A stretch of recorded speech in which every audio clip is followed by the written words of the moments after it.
வீட்டில் எல்லாருமே இருக்காங்க. கோமதி அப்படி சமையல் ரூமுக்கு போகிறாங்க. அங்கே மலர் சமையல்லாம் பண்ணிகிட்டு இருக்காங்க.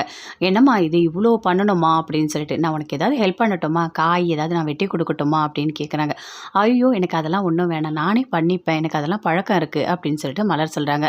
என்னம்மா இப்படி பேசுகிற, ஏதோ எனக்கு தெரிஞ்சதை நான் பண்ணுறேன், நீ இவ்வளோ பண்ணுற, என்னால் முடிஞ்ச வரைக்கும் நான் காய் கட் பண்ணி தரேன் அப்படின்னு சொல்லிட்டு சமையல் ரூமில் போயிட்டு கோமதி அப்படியே மலருக்கு ஹெல்ப் பண்ணிகிட்டே இருக்காங்க.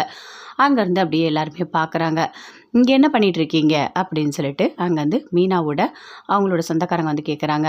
இல்லை ஒன்றும் இல்லை, மலருக்கு கொஞ்சம் ஹெல்ப் பண்ணிகிட்டு இருக்கேன், பாவம் இந்த வெயிலில் சமைச்சிட்ருக்கா, பார்க்கவே ரொம்ப கஷ்டமாக இருக்குது அப்படின்னு சொல்லிட்டு கோமதி சொல்கிறாங்க. எல்லாமே செஞ்சு கொண்டு வராங்க. எல்லாருமே சேர்ந்து சாப்பிட்றாங்க.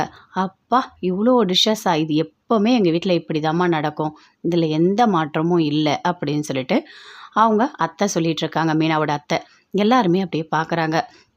அதுக்குள்ளே ஃபோன் வருது, அட்டன் பண்ணி பேசுகிறாங்க. மாப்பிள்ளை வராரு அப்படின்னு சொல்லிட்டு. ஓ மாப்பிள்ளை வராரா அப்படின்னு சொல்லிட்டு அந்த மீனாவோட அந்த மாமா சொல்கிறாரு. இங்கே பாருமா மலர், நல்லா சமையல் பண்ணணும், நல்லா மீன் கறி எல்லாம் சூப்பராக பண்ணணும், விருந்து வச்சிடணும் மாப்பிள்ளைக்கு அப்படின்னு சொல்லிட்டு. உடனே மீனாக்கு அப்படியே கோவமாக வருது. அவர் முதல்ல வந்தால் விருந்து வைக்கலாம், எத்தனை வாட்டி வந்தாலும் விருந்து வைப்பாங்களா என்ன அப்படின்னு மீனா கேட்குறாங்க. நாங்கள் அப்படிதாம்மா வைப்போம், எத்தனை வாட்டி வந்தாலும் எங்களுக்கு எங்கள் மாப்பிள்ளை ஸ்பெஷல் தான், அவரை நாங்கள் நல்லா விருந்து வச்சு கவனித்து தான் அனுப்புவோம் அப்படின்னு சொல்கிறாங்க. அதை கேட்டோன்னே எல்லாருமே அப்படியே பார்க்குறாங்க. இங்கே பாரு, உனக்கு ஏதாவது வேணும்னா நீ வந்துட்டு உன்னோட வீட்டுக்காரர்கிட்ட சொல்லி வாங்கிட்டு வர சொல்லிடு அப்படின்னு சொல்கிறாங்க. நான் அதெல்லாம் சொல்லிட்டேன் அத்தை, நான் பார்த்துக்கிறேன் அத்தை அப்படின்னு சொல்லிட்டு. இவ்வளோ பண்ணணுமா, அப்போது நாள் ஃபுல்லாக இந்த பிள்ளை அடுப்படியில் தான் கிடக்கணும் போல இருக்குது அப்படின்னு கோமதி சொல்கிறாங்க.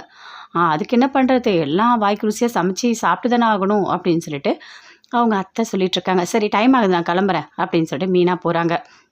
நான் வரேன் இருமா அப்படின்னு சொல்லிட்டு அவங்க மாமா கூட்டிகிட்டு போகிறாரு ஆட்டோவில் போகும்போதே பேசுகிறாரு. இங்கே பாருமா மீனா, நீ லவ் பண்ணி கல்யாணம் பண்ணிக்கிட்ட, அது எவ்வளோ பெரிய வருத்தம் தெரியுமா உங்கள் அம்மாக்கும் அப்பாவுக்கும், அவங்க 2 பேரும் நான் வந்து என் பையனோட கல்யாணத்துக்கு கூப்பிட்டா கூட வரவே இல்லை அப்படின்னு சொல்லிட்டு ரொம்ப வருத்தமாக பேசிட்டு வராரு. ஐயோ கடவுளே, இவர்கிட்ட வர வந்து மாட்டிக்கினே அப்படின்னு மீனா ரொம்ப ஒரு மாதிரி வருத்தப்பட்டுட்டு இருக்காங்க. சரி விடுங்க, அதுக்கு என்ன படுத்து, எங்கள் அம்மா தான் வந்தாங்கல்ல அப்படின்னு மீனா சொல்கிறாங்க. உங்கள் அம்மா வந்தாங்க, ஆனால் உங்கள் அப்பா வரலல்ல, அவர் மனசுக்குள்ளே எவ்வளோ கஷ்டம் இருக்கும் அப்படின்னு பேசிக்கிட்டு வராரு. அதே மாதிரி ராஜியை மீனாவோட அவங்க அண்ணன் கூட்டிகிட்டு போகிறாரு பைக்கில். என்னம்மா எங்கே இருக்க இடம் எல்லாமே கரெக்டாக சொல்லு அப்படின்னு சொல்லிட்டு. பரவாயில்லைங்க நான் சொல்கிறேன், இன்னும் கொஞ்சம் தூரம் தான் இருக்குது, நான் நடந்தே போய்ட்டு வந்தேன், சந்தில் தான் அப்படின்னு சொல்கிறாங்க. சரிம்மா பார்த்து போயிட்டு வா அப்படின்னு சொல்லிட்டு அவர் ட்ராப் பண்ணுறாரு. அதே மாதிரி மதியம் வராங்க. மதியோட வீட்டுக்காரர் வந்து பைக்கில் கூட்டிகிட்டு போகிறாரு. கூட்டிகிட்டு போயிட்டே இருக்கும்போது, இங்கே பாரு எனக்கு வேலைலாம் இல்லை, உன்னை கூட்டிகிட்டு போய் விட்டுட்டு அதுக்கப்புறம் நான் போகிறேன் அப்படின்னு சொல்கிறாரு. என்னங்க நீங்கள் வந்து ஸ்டேஷன் போக லேட் ஆகும்ல அப்படின்னு சொல்கிறாங்க மதி. பரவாயில்ல நான் பார்த்துக்கிறேன் அப்படின்னு சொல்லிட்டு வண்டி ஓட்டிகிட்டே வர்றாரு. அதுக்குள்ளே ஃபோன் வருது.